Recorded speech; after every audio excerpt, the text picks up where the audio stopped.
नवीन शादरा जिले के वैश्य समाज की ओर से उत्तर पूर्वी दिल्ली लोकसभा भाजपा प्रत्याशी मनोज तिवारी के समर्थन में एक विशाल बैठक का आयोजन किया गया। बैठक में मुख्य अतिथि के रूप में केंद्रीय मंत्री पीयूष गोयल मौजूद रहे, जिसमें सर्वसम्मत से मनोज तिवारी के समर्थन का संकल्प लिया गया।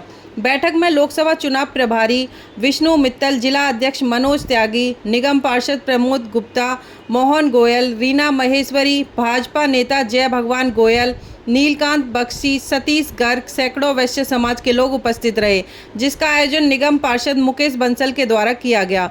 Times of media bureau report, Delhi. I've come here to understand the nuances of electoral politics of him, but of course for 40 years I've been fighting elections. Difference being it was always for others. This time as a candidate it's a great joy. I'm indeed very grateful to Prime Minister Modi for giving me this opportunity to go amongst the people, seek their blessings and take their blessings to Honorable Prime Minister Narendra Modi, who is today undisputedly the most popular leader India has ever seen. For that matter, the most popular leader the world has ever seen. We are all Indians first, and we are one country. Unlike the Congress, which is talking of divisive politics, whose Deputy Chief Minister's brother from Karnataka talks about the southern states having to think of separating from India. Prime Minister Narendra Modi believes in one India and believes in the unity and integrity of India. Manoj Tiwari is the son of Delhi. He is the pride of Delhi, and we are all proud of his great achievements.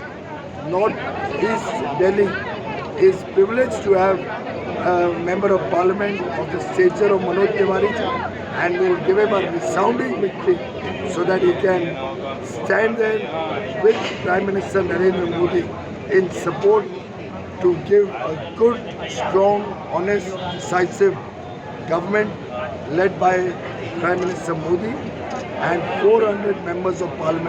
कि पीयूष गोयल जी हमारी party के बहुत बड़े leader हैं और जैसे लोकसभा के नेता नरेंद्र मोदी जी हैं तो राज्यसभा के नेता पीयूष गोयल जी हैं और पीयूष गोयल जी पार्टी के लंबे समय तक कोषाध्यक्ष भी रहे हैं। तो आज की जो 2014 के बाद की जो बीजेपी है, is very important person, is very important cabinet minister, और उनका हमारे लिए समय निकालना बहुत टची है।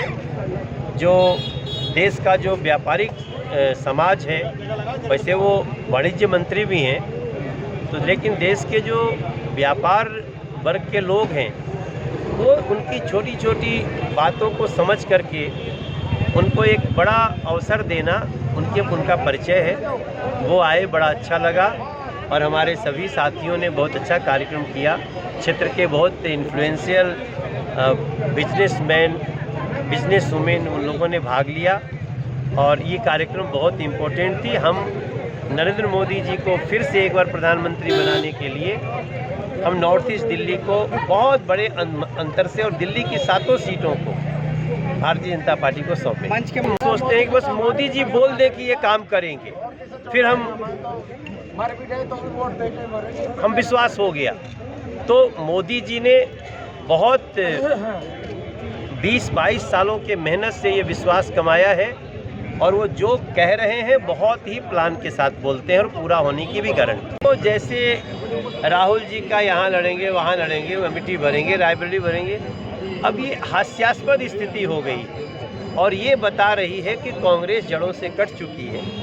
इसलिए आज पीयूष गोयल जी ने ये बात कह दी और निश्चित रूप से मुझे लगता है कि अब हर सीट पर लोग यही कह रहे हैं कि राहुल जी यहाँ भी आ जाए। तिवारी जी तीसरी बार लोकसभा के सांसद यहाँ से बनने जा रहे हैं और पूरी देश की जनता ने मन बना लिया है कि तीसरी बार नरेंद्र मोदी जी प्रधानमंत्री बनेंगे और दिल्ली में 7 सीटें भारतीय जनता पार्टी जीतेगी और नॉर्थ ईस्ट लोकसभा सबसे ज़्यादा वोटों से जीते, ऐसे दिल्ली के यहाँ के नॉर्थ ईस्ट के लोग चाहते हैं। जहाँ बात कर रहे हैं 7 सीटों की, वहीं आम आदमी पार्टी जो मिलीजुली सरकार बनी हुई है, जो गठबंधन सरकार बनी हुई है, वो कह रही है कि 3 सीटें से भाजपा की आ रही हैं। अब उनके कहने से तो 4 जून को पता लगेगा कि क्या होगा, लेकिन आप देखना इतनी बड़ी विक्ट्री 7 सीटों पे भारतीय जनता पार्टी